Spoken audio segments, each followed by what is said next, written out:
Bismillahirrahmanirrahim. My name is Saliha Zulfikar and welcome to my channel Grow with Saliha. So the topic of today's video is 18th century literature. 18th century literature में basically दो edges आती हैं और इसके बहुत सारे नाम भी हैं. दो एजेस कौन कौन सी आती हैं? एज ऑफ पोप और दूसरी आ जाती है एज ऑफ जोहानसन. हम उनको इंडिविजुअली स्टडी करेंगे अपकमिंग वीडियोस में. आज हम ओवरऑल स्टडी करेंगे कि 18th सेंचुरी लिटरेचर की लिटरेरी कैरेक्टरिस्टिक्स कौन सी थी, क्या था, क्यों इसके बहुत सारे नाम हैं और उन नामों की वजह क्या है. फॉर एग्जांपल देखें, इसके बहुत सारे नाम मैंने यहाँ पे लिखे भी हुए हैं कि अगस्टन एज भी इसको कहते हैं. क्यों कहते हैं ये हम आगे पढ़ेंगे. क्लासिकल एज है, इसको क्यों कहते हैं डिटेल में पढ़ेंगे. गुड सेंस एज या एज ऑफ रीज़न क्यों कहते हैं ये भी हम डिटेल में पढ़ेंगे. उसके बाद इसके प्रोमिनेंट फिगर्स को मैंने डिस्कस किया हुआ. जैसे पोप बहुत बड़ा नाम है इसके अंदर. देखिए पोप एज आती है पूरी, एज ऑफ पोप उसको कहते हैं. तो पोप की इसकी लिटरेरी डेवलपमेंट्स बहुत ज़्यादा हैं जिसकी वजह से ये बहुत बड़ा फिगर है इस एज के अंदर, इस सेंचुरी के अंदर. दूसरा जो है हमारे पास वो डॉक्टर जॉनसन है और उसके बाद ड्राइडन भी है. देखिए रेस्टोरेशन एज भी इस एज के अंदर, इस सेंचुरी के अंदर आती है. क्यों? हालांकि उसका सेंचुरी जो होती है वो तो 1700 से 1799 तक होगी, लेकिन 1660 वाली एज इसके अंदर क्यों आ रही है? क्योंकि वो कैरेक्टरिस्टिक्स जो रेस्टोरेशन एज के अंदर आ चुकी थी वो यहाँ इस सेंचुरी के अंदर पीक पे जाएंगी. इस वजह से समहाउ हम कह सकते हैं कि रेस्टोरेशन एज भी इसके अंदर इंक्लूडेड है. ठीक है, एज ऑफ डॉक्टर जॉनसन ये भी हम पढ़ेंगे. अब देखें इसकी एक रीज़न बताई हुई है कि क्लासिकल लिटरेचर इसको क्यों कहते हैं 18th सेंचुरी लिटरेचर को. तो ये बहुत 3 रीज़न्स इन्होंने डिस्कस की हुई हैं. सबसे पहली रीज़न ये है कि आपने एक बात याद रखनी है, चाहे वो इंडियन लिटरेचर हो, चाहे अमेरिकन लिटरेचर हो, चाहे लैटिन लिटरेचर हो, चाहे ग्रीक लिटरेचर हो, चाहे फ्रेंच लिटरेचर हो, इटालियन हो, कोई सा भी लिटरेचर हो, उसके अंदर जो उनके बड़े बड़े राइटर्स हैं, बड़े बड़े नाम हैं, उनको क्लासिक्स कहते हैं कि ये हमारे लिटरेचर के क्लासिक्स हैं. यानी उन बहुत प्रोमिनेंट राइटर्स हैं जो कि बहुत कम्पिटिटिव राइटिंग, उनके कोई कंपटीशन ना हो. ठीक है, उस तरह की राइटिंग. अब इस एज के अंदर क्या हुआ?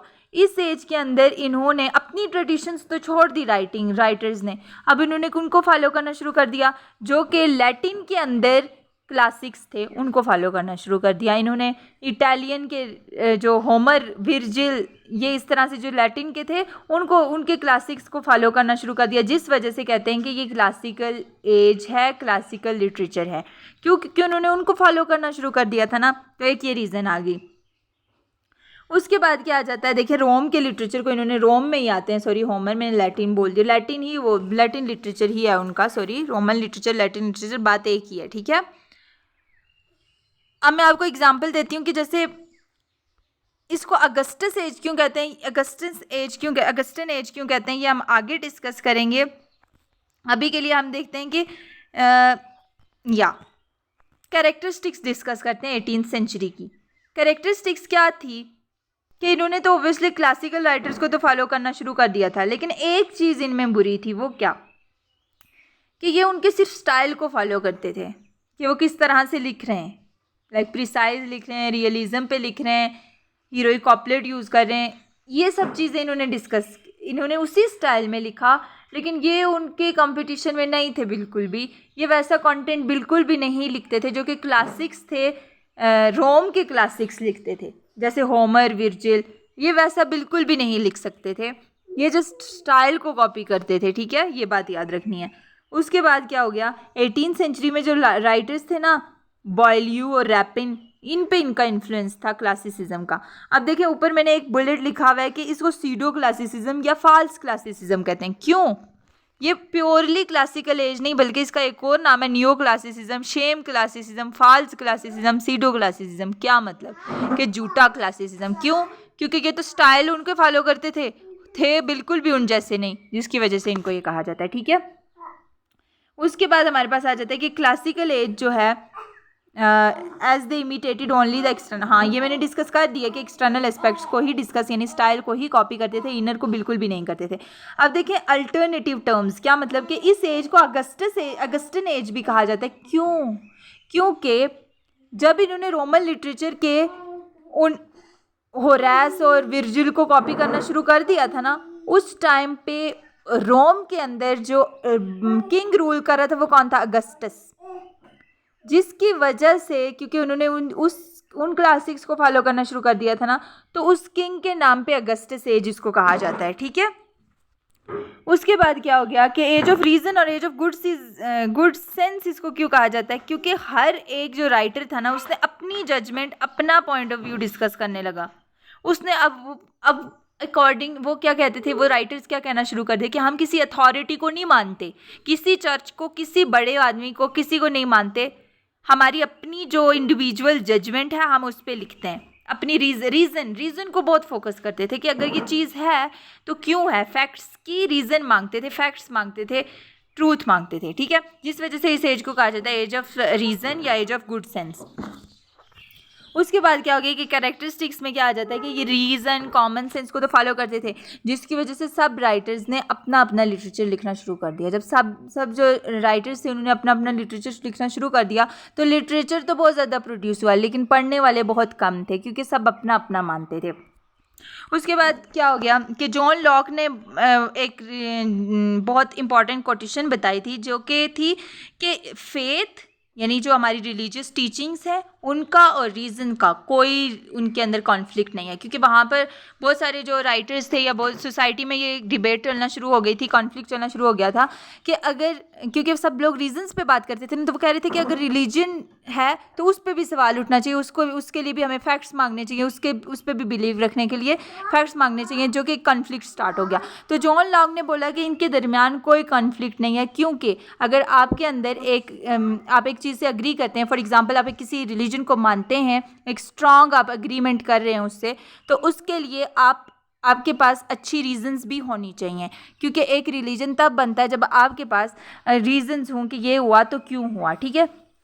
उससे आपका यकीन भी अटूट होगा। तो दैट डजंट मीन कि देयर इज़ अ कॉन्फ्लिक्ट। तो वो कहते हैं कि इसमें कोई कॉन्फ्लिक्ट नहीं है, ये दोनों चीज़ें एक दूसरे को स्ट्रॉन्ग करती हैं, रीजन रिलीजन को स्ट्रॉन्ग करती है, ठीक। उसके बाद क्या हो गया कि implications of art and the highest top of art, ठीक है। अब देखें, इससे पहले जो था ना 18th सेंचुरी से पहले की बात कर रही हूँ, उसमें ड्रामाज बहुत फेमस थे। यहाँ पे ड्रामाज में डिक्लाइन आ गया, क्यों?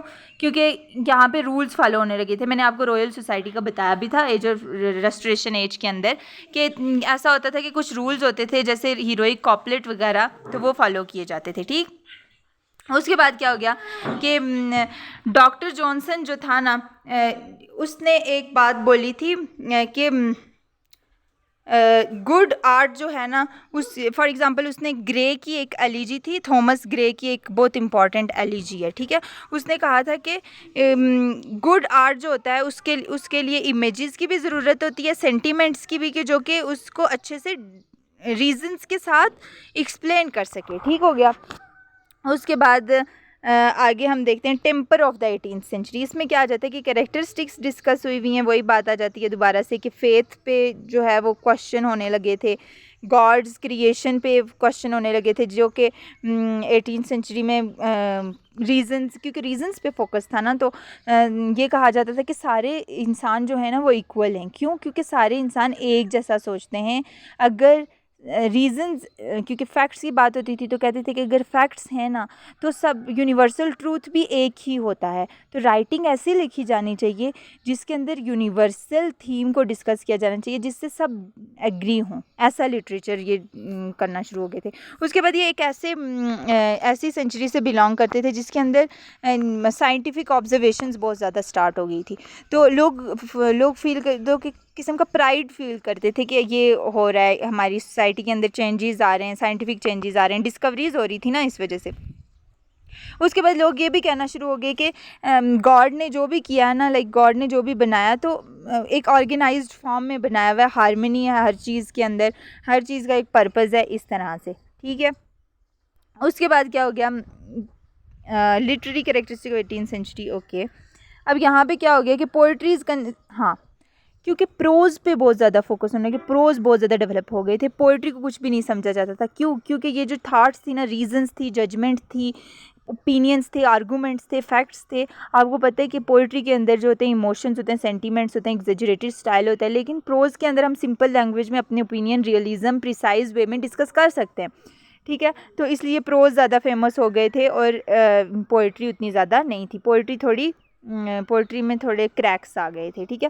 उसके बाद हम डिस्कस करते हैं कि एक बहुत बड़ी डेवलपमेंट हुई थी इस एज के अंदर, वो थे नॉवेल्स लिखना शुरू हो गए थे। मैंने आपको बताया था कि जॉन बुनियान पिछली एज में बताया था ना कि उसको प्रीकर्सर ऑफ नॉवल कहते हैं। उसने पिलग्रिम्स प्रोग्रेस लिखी हुई है, तो क्योंकि उसके अंदर सारी कैरेक्टरिस्टिक्स थी नॉवल की, तो अब उससे इन्फ्लुएंस होके नॉवेल्स लिखे जाने शुरू हो गए थे, ठीक है। फॉर एग्ज़ाम्पल और बहुत सारे क्या कहते हैं उसको, प्रोज़ की ही एक फॉर्म होती है नॉवल, ठीक है। एस्से भी उसी की फॉर्म होती है। तो एडिसन्स ने जो थे एस्से लिखना शुरू हो गए थे, जो कि बहुत ज़्यादा पॉपुलर हुए थे।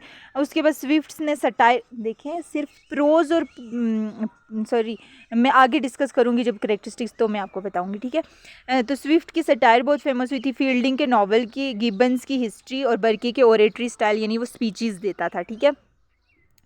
तो अब हम आगे डिस्कस करते हैं। देखिए इसकी एज की अगर करेक्टरिस्टिक्स की बात करें ना, मेन करेक्टरिस्टिक्स की, तो 2 करेक्टरिस्टिक्स हमने डिस्कस की थी। रेस्टोरेशन में भी डिस्कस की थी, यहाँ पे भी डिस्कस करी हूँ दोबारा से, कि रियलिज़म था, यानी रियलिस्टिक, लाइक जो रियलिटी में हो रहा था ना, उस पर लिटरेचर लिखा जाने लगा, उस पर सटायर होने लगा, ठीक है। रियलिटी पे जब हमने लिखा, तो जब अपर क्लास को डिस्कस किया तो हमने सटायर किया, इस तरह से ये राइटर सटायर करना शुरू हो गए। समझ आ गई। प्रिसीजन मतलब प्रिसाइज वे में लिखने लगे, थोड़ा सिंपल नहीं कह सकते, शॉर्ट डिस्कस, क्योंकि एलिजाबेथन एज के अंदर बहुत इलेबोरेटेड स्टाइल था। जैसे जॉन मिल्टन की आप उठा लेना, पिलग्रिम्स, सॉरी क्या कहते हैं उसको, पैराडाइज लॉस्ट, तो उसके अंदर उसने बहुत इलेबोरेट किया हुआ सारा चीज़ें, लेकिन वो चीज़ पिलग्रिम्स प्रोग्रेस को अगर आप देखें ना, तो उसमें उतना नहीं मिलेगी, ठीक है। उसके बाद इन्होंने कहा था कि राइटिंग जो हाँ, तीसरी चीज़ डेवलपमेंट ऑफ सटायर, 3 कैरेक्टरिस्टिक्स याद रखनी है, रियलिज्म, प्रिसीजन, और तीसरी कौन सी, सटायर भी लिखी जाने लगी। सटायर जो थी पॉलिटिक्स पे सटायर, ये सारी, इसकी वजह से एलिग्रीज भी लिखी जाने लगी, ठीक है। कैरेक्टरिस्टिक्स ऑफ सटायर में क्या होता था कि फॉल्ट्स वगैरह जो थे सोसाइटी के अंदर, उन पर क्रिटिसाइज़ किया जाने लगा, जिसकी वजह से लिटरेचर में एक डेवलपमेंट हुई, ठीक है। इम्पैक्ट ऑन लिटरेचर के, many satirical literature can not be favourably compared with great literature के, बेशक सटायर भी लिखी जाने लगी, लेकिन आज जो इंग्लिश लिटरेचर के अंदर बड़ी बड़ी सटायर्स हैं, उनसे आप इसको कंपेयर नहीं कर सकते, क्योंकि और भी बहुत सारी जो हैं वो इसके कंपटीशन में इससे पीक पे हैं, ठीक है, यूँ कह सकते हैं। उसके बाद ये कहा गया कि राइटर्स जो थे वो यूनिवर्सल थीम पे फोकस करते थे। वो कहते थे कि एक बात जिससे सब अग्री करते हों, जो सबके लिए हो, यूनिवर्सल थीम हो। फॉर एग्जांपल जैसे पिलग्रिम्स प्रोग्रेस है ना जॉन बुनियान की, उसके लिए कहते हैं कि वो सिर्फ एजुकेटेड लोगों के लिए नहीं, बल्कि बच्चों के लिए भी है, एजुकेटेड पीपल के लिए भी है, और जो थोड़ा बहुत पढ़ा लिखा हो उसके लिए भी है, वो इजीली समझ सकता है। लेकिन कहते हैं कि जैसे एलिजाबेथन एज के अंदर, क्या कहते हैं उसको, जैसे जॉन मिल्टन ने पैराडाइज लॉस्ट लिखी हुई है ना, तो वो इतनी टफ वर्डिंग में लिखी हुई है कि that is only limited to educated people ही उसको समझ सकते हैं, या फिर कोई ट्रेनर या फिर कोई बंदा हो जो हमें समझाने वाला, तभी हम उसको समझ सकते हैं। लेकिन इस सेंचुरी के अंदर जो लिटरेचर लिखा गया वो सबके लिए लिखा गया, ठीक है। उसके बाद देखें डेवलपमेंट ऑफ नॉवल, मैंने आपको बता दिया कि नॉवल में डेवलपमेंट हुई थी, जैसे precursor of novel pilgrims progress से। यहाँ पे जैसे बड़े बड़े नाम हैं, डेफो है, रिचर्डसन है, फील्डिंग है, स्मॉलर्स, हेनरी फील्डिंग को तो नॉवेल्स का फादर कहा जाता है, ये बात याद रखना आपने। उसके बाद स्टेट ऑफ ड्रामा जो है, ड्रामा में बहुत बड़ा डिक्लाइन आ गया था। क्यों? क्योंकि प्यूरिटन्स जो थे ना, अभी तक प्रोटेस्ट कर रहे थे कि थिएटर को बंद होना चाहिए, नो मैटर के रेस्टोरेशन एज में थिएटर ओपन हो चुके थे, लेकिन कॉन्फ्लिक्ट चल रहा था, जिसकी वजह से ज़्यादा तादाद तो प्यूरिटन की थी ना, तो प्यूरिटन उसको पढ़ भी नहीं रहे थे, कोई ड्रामा पिक पे जा ही नहीं रहा था, ये समझ लें आप, ठीक। लेकिन फिर भी कुछ जो ड्रामेटिस्ट थे, उनमें जो फेमस नाम है वो गोल्डस्मिथ के हैं और शेरिडन का है, ठीक है। उसके बाद क्या गया, लास्ट पे मैं आपको डिस्कस करके बताती हूँ कि जो थे ना क्लासिकल रूल्स, उनमें क्रैक्स आना शुरू हो गए। शुरू में 18th सेंचुरी के स्टार्ट में, यानी एज ऑफ पोप तक तो बड़ी पीक पे गया क्लासिसिज्म, लेकिन जब एज ऑफ जॉनसन स्टार्ट हुई तो इसके अंदर क्रैक्स आना शुरू हो गए, क्लासिसिज्म गिरने लगा, यूँ समझ सकते हैं आप। उसके बाद रिवाइवल ऑफ रोमांटिक टेंडेंसीज, दोबारा से एलिजाबेथन एज जी को कॉपी करने की कोशिशें जारी होने लगी। डिवीजन ऑफ द सेंचुरी, जैसे मैंने आपको बताया था, एज ऑफ पोप है, जॉनसन है, 18th सेंचुरी ड्रामा है, तो ये इसकी सिंपल डिवीजन है। अगर हम देखें 18th सेंचुरी को 4 हिस्सों में यूँ समझे डिवाइड किया गया। एक तो एज ऑफ पोप है, एक तो एज ऑफ जोहन्सन है, जिसमें क्लासिज्म में क्रैक आने शुरू हो गए। 18th सेंचुरी का जो नॉवल है कि नॉवल की डेवलपमेंट हुई थी, ड्रामा के अंदर डिक्लाइन आया था। ये बात आपने समरी में ये जहन में रखते हैं, ठीक। उसके बाद जब हम एज ऑफ पोप और एज ऑफ जोहन्सन को डिस्कस करेंगे, तब हम मज़ीद देख लेंगे कि इसमें क्या हुआ था। Thank you so much.